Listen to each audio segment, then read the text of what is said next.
Ndabasuje mwese shalom aho muherereye kumera isi yose abakunzi ba Elayo TV twagarutse kuri Elayo TV nkuko bisanzwe hano tubagezaho ubutumwa ibiri ku mutima w'Imana abahanzi tukaba batumirira n'amakorari nta kibazo byo byose muzagenda mubibona n'abavuga butumwa twagarutse rero natwe hari ibintu Imana iba yagishira ku mutima wacu kugira tubibasangize rero nshaka kubanza nahamagara ubwiza bw'Imana bukabana natwe ubundi tugatangira tukumva ikiganiro cy'uyu munsi. Yesu Kristo wakoze kuturinda waturinze umwaka utahimbazwa ushirwe hejuru na n'uyu mwaka uri kumwe natwe habwa icyubahiro. Turakwinginze turaguhamagaye ngo amaraso yawe tugaragareho ubundi ubane natwe boketa bosaya. Haleluya haleluya. Imbaraga zawe nizituganze mu izina rya Yesu. Duheje imbaraga zose z'umwijima mu izina cya Yesu. Duhamagaye umwuka wera ngo twiyoborere icyubahiro ni cyabanya kuba Imana mu izina rya Kristo Yesu. Amen amen. Tugiye kuganira ku kintu cyitwa Delivrance. Noneho hari abantu murabizi ko nyababwira ati inzozi zawe utasobanukiwe zandike muri comment. N'ikindi kibazo cyose uri kugenda ubaza ucyandike muri comment. Hano rero hari umuntu watubajije ikibazo ikintu atasobanukiwe. Ubwo rero ndahari kugira ngo mbasobanurira rwose impano naziherewe ku buntu nge sinzigurisha. Uzajya agira ikibazo ajya amamagara nimero yacu tuzatuyishira hano muhite muyibona mu mamagare haba bo dusengera haba bafite ibindi bibazo abafite ibibazo byo kwatura. Turi mu minsi yo gukizwa neza ugakizwa nk'uzapfejo ukaba umudiyakoni ukadiyakona nk'uzapfejo ubutumwa ukabuvuga nk'uzapfejo waba uri muganga ugakora akazi kabandi nk'uzapfejo mbese mu buryo bwose ukorera Imana. Waba uri mu maso ugakora ubwo bumaso bwawe nk'uzapfejo ibintu byo kunyereza oya ukavuga ati ejo mpfuye najya he.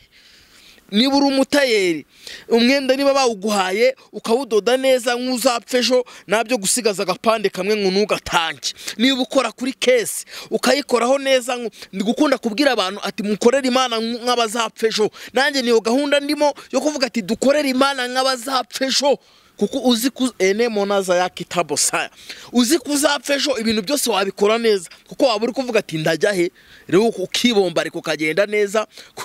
Niba uri pasitoringa nk'uzapfejo kuko Imana ibikubajije ejo upfuye imodoka ikwashije wajya he. Niba uri umuhanuzi uhanure nk'uzapfejo mbese ikintu. Niba uri umunyamakuru uvuga utara amakuru ufitiye gihamya pani ibintu byo kubeshya abantu. Ibi usanga abantu bari guca abantu amafaranga bari gutubura n'ibiki byose. Korera Imana nk'uzapfejo kuko ibi bintu uzabibazwa. Ijambo ry'Imana riravanga imirimo ukorera mu isi ngo nizaguherekeza haba myiza cyangwa mibi nizaguherekeza. Dukorera Imana nk'abazapfejo ko kantu kari kumfasha cyane. Katwihute rero tuvuge ku kintu cya Delivrance.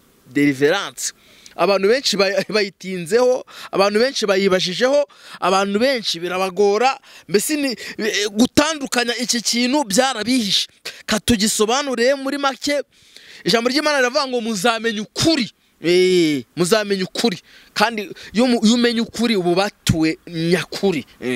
Amen amen. Katwihute hari umuntu wabajije mu biganiro by'ubushize kadusome uburyo yabajije. Arabaza ngo mbese Delivrance na mwuka wera ni bitandukaniye. Icyo kintu nicyo tugiye gutinda. Delivrance na mwuka wera yitwa Floribert ni ikigongwe. Floribert ni ikigongwe.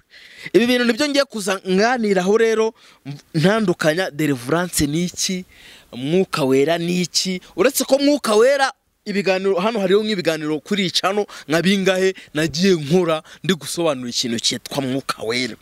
Nateguye ntabwo ndi kuvuga ibintu nateguye ibi bintu bya Delivrance neza kugira nakoze na research kuri Google hariho nicyo babimbwiye muri Bible ariko uretse turenze nibyo hariho nanjye n'ikimana yamishuriye. Ubwo ikintu ibyo kuri Google nibyo nakoze nibyo Imana yamishuriye. Ubwo ibirenze ibindi nasashinze kuri Google ngo ndebe niba bijya guhura. Njya no Google yamaye na verse zo muri Bible ariko nanjye hari ibyo Imana yamishuriye kuri Delivrance. ndumva nababwira iby'Imana mishonde nkababwira muri make uburyo Delivrance icyari cyo nge nasengeye abantu Imana bakora Delivrance uburyo byagenze rero nshaka kubasangiza iyo testimony ho gato ariko Delivrance nakusanyisha amakuru yose nagiye mbona none nkora definition ni igikorwa cyo kubaturwa Imana ikakubatura igacagagura imigozi yari kuboshye yose ariko mu gihe wihaniye ibyaha byawe byose nana kamwe nushaka kuba waragiye mu bapfumu kera nana kamwe ugomba gusiga nushaka kuba warakuyemo inda kera nushaka kuba warabigenje urihana Delivrance de posa ya keta kugira Imana kubaturike shagagura iyo migozi yose ikure ibyo byose ni kwihana ugakuraho byose ukabikurura niba ukababarira niba abantu barakugirira nabi nubabarira ukababarira niba waragiye mu bapfumu niba hari ibyo wakoze niba warasambanye ugakuraho maze Imana umva mu gihe wihanye ibyaha byawe byose umukozi w'Imana turakomeje umukozi w'Imana ubisigiwe akagusengera Imana ikagukura muri ubwo buzima bubi Satani aba yaragushizemo uziko Satani abugushiramo nawe ari kubigizemo uruhari kanongere nsubire mu Delivrance ni igikorwa cyo kubaturwa imigozi yari kuboshye mu gihe wihanye ibyaha byawe byose umukozi w'Imana ubisigiwe akagusengera Imana ikagukura muri ubwo buzima ububi Satani yari yaragushizemo ariko nawe warabwishizemo ndumva muri make abantu bumvishe Delivrance cyari cyo urukumva hari ukubishirwamo na Satani ubwo buzima ariko nawe uba warabyikururiye kuko Delivrance nyine hari gihe Satani agufatiranya yuko iwanyu mwajyaga muri za nyabingi ubwo nukuvuga cya Satani kigahita kimera nk'ikikuboheye ahantu kubera mwajyaga muri ya myuka mibi mwajyaga kuraguza Satani agahita kubohera ahantu rero ikintu Imana igukorera ubukeneye Delivrance ikintu Imana igukorana kukubatura kagukura muri zo za karande ziwanyu kagukura muri ibyo by'imiryango yiwanyu yagushizeho muri zo za nyamuragira na za nyabingi n'ibice byose ukaba ubaye deliver mbese urabatuwe Imana igukuye aho hantu amen ndumva iyo definition yumvikanye muri make noneho nanditse ubundi nge sinkunda no kwandika n'ijambo ry'Imana uzarebe nanditse ndategura neza kugira iki kintu abantu bacyumve hari ikibazo hano twibajije nayikorerwa nte ninde uyikora uruhare rwanjye nuruhe kugira ngikorerwe two tubazo uratwumva ibibazo bitatu iyo Delivrance maze kumenya neza kubera nshingiye ku byaha nakoze nshingiye ubundi kugira umenye ko hari ikibazo hari inzozi abantu bagenda barota hari inzozi bagenda barota kugira umenye yuko uri muri ubwo buzima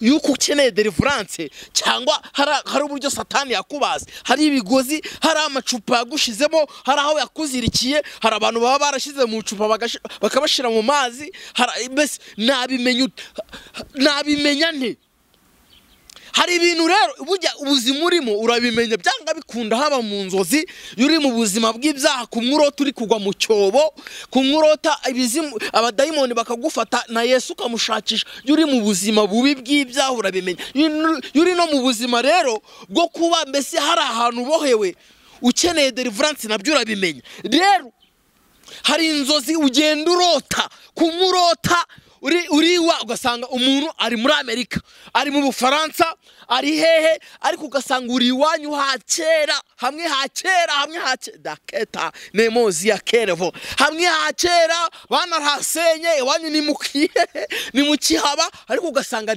niho wirirwa ubukecuru birirwa bakwirukankaho abapfuye yewe we ubuzu bw'ubururi bimwe bwa kinyarwanda uri kubona amasekuro ibyo byose ujye umenya ati nkeneye Delivrance ndi mu buzima bwo kuba Satani hari ahantu yanzirikiye hari imigozi yambohesheje nkeneye Delivrance kumwe urota ugasanga uri kuruka ibintu nibishireyo ujye umenya ati hari ibintu kera hari ukuntu bajya guterekera bagaha abantu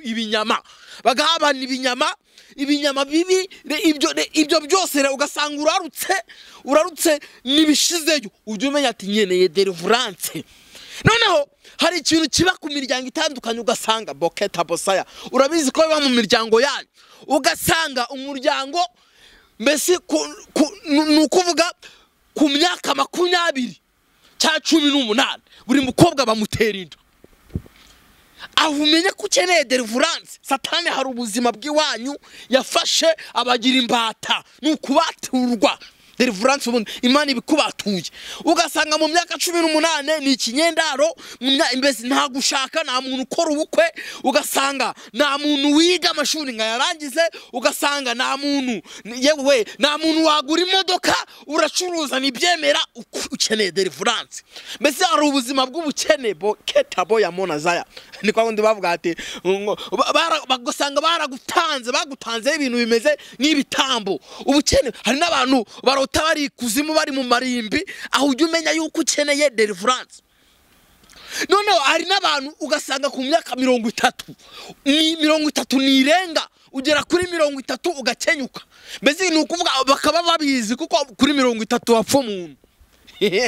Menya yuko hari ibitambo batambye mukeneye delivrance ariko no gukizwa neza ukihana ibyaha byawe byose za Paul again monazaya ubundi umukozi w'Imana ubisigiwe mu nzu y'Imana mu nsengero apana ahandi usanga bari gusenga ugasanga barahiritse ugasanga mu rusengero rwose umuntu ngo umukozi w'Imana nyabaki arabahiritse mwese muraguye aho nta mani irimo.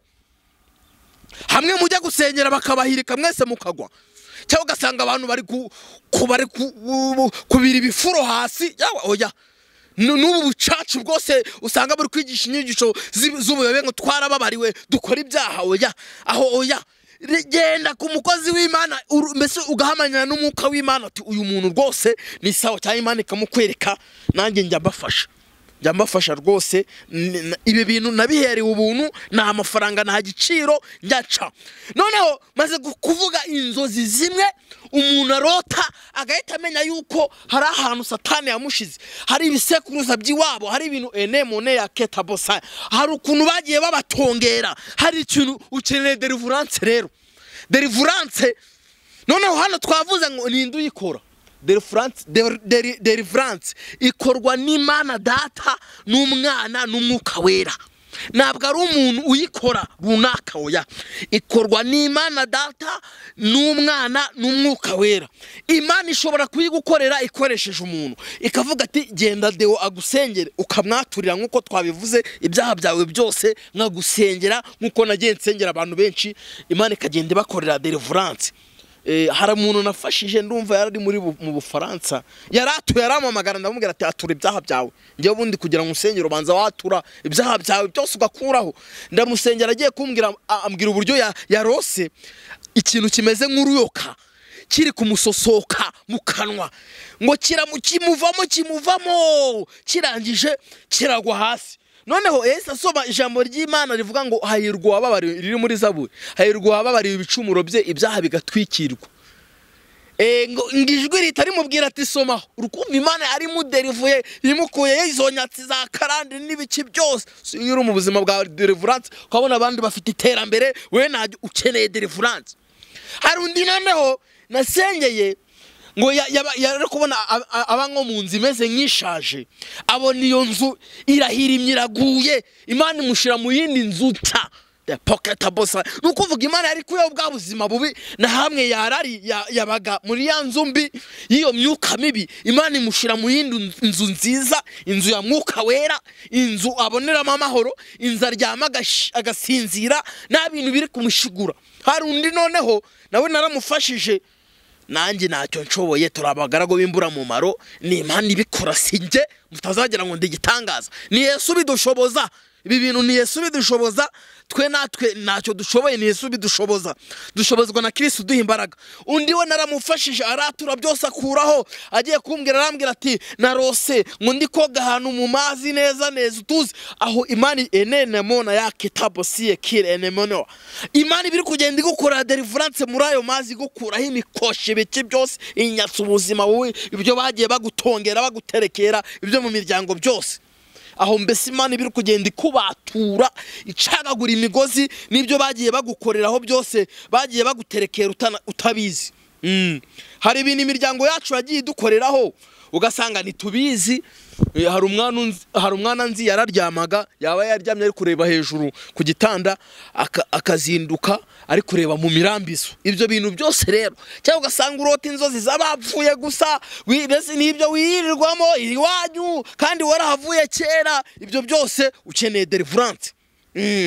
Noneho ninde uyikora? Tuhavuyeho nayikorerwa ne? Uruhare rwanjye ni uruhe? Ibi birasa. Uruhare rwawe ugira icyambere ni ukumenya yuko nawe hari muri gitera, mbese hari uruhare ubifitemo, ukavuga ati ibi mbese hari ibyaha bituma ubwo buzima Satani abutuzirikiramo. Rero umaze kwisobanukirwa ukavuga ati ngiye gukuraho ABC, ibi narabikoze, nakuyemo inda, nagiye mu barangi, nagiye mu bapfumu, nagiye mu batinganyi, eza boketa bosaya, nagiye muri ibi ziranya amabara zidutongereye. Ibi byose ugakuraho byose. Ibyo byaha n'ibiki byose, igitoni kinini cyuzi cyose bakoze. Icyo dukora ni ukugusengera. Ntabwo ari ngiye kamara, n'undi mukozi w'Imana wizewe yagusengera, Imana ikakubatura. Nje kanivugira ubuhamya buryo Imana yankoreye Delivrance. Nakijijwe muri ADPR, ariko muri ADPR sinashaka kujyamo. Imana injyanamo ariko nayo ndayumvira ncamo. Kuko navuga ati nzakizwa gusa ariko nta by'amadini. Ndasenga nihana ibyaha byanje. Maze kubyihana ngigiye kimwe, ngiye kubona niryamiye, ngiye kumva numva umuyaga uraje urahuha, numva nkuko wafata umuntu uhereye hano ku gahanga ukamucamo ibice bibiri, numva ujyanye igice kimwe cyose. Ndavuga ibi bintu ni ibiki? Wa muyaga n'ikindi gihe muri iyo minsi urongera uragaruka, cya gice cyasigaye nawe urazamu. None ndareba kuri petit frère twaraga hamwe, ndavuga ati kancunga petit frère, ibintu enemo zaya keta alabola kilevona zaya, ibintu biri kumbaho na petit frère biri kumubaho. Imana Delivrance ni umwihariko, ntabwo Imana ikora muri rusange. Amen. Imana imaze kwigukorera itikuzuza n'umwuka wera, kavuga mu ndimi cya nyuma yaho yubisengeye cyane. Imana ikakubatura, ikagukura ibyo bintu by'ibigozi, ibyo bintu baba barakujyanye mu kuzimu, ibyo bintu baba barabaterekeye, barabatongere, barabavuze ibigambo bibi, ikabanza gukura muri ubwo buzima bwa zakarabone ya monaketa bwa zakarande, ubundi igakora ikintu cyo kukuzuza umwuka wera. Imaze gucagagura iyo migozi yose, maze kuyitagura, ubundi none ikaboneka kuzuza umwuka wera. Uwo muyaga umaze kuza, yewe Kristo we, numvisha amahoro. Niho impano yo Kurota yaje, yamayerekwa. Dore ngo ndareba yo we, impano zarisutse, na nyuma yaho Imana iza kumbatiza mu mwuka wera. Ntabyumvishe rero, biba bishaka wature naye narakuye ubucucu bwose, ubwana ubugoryi n'ubujinu upfafa no enemo naza yaketa bosa n'ubupfayongo. Nkuraho byose. Imana nayo imaze kubibonera avuga umwana wanjye kamubature, niyankorera agifite yira migozi, ni imigozi bikuziritse.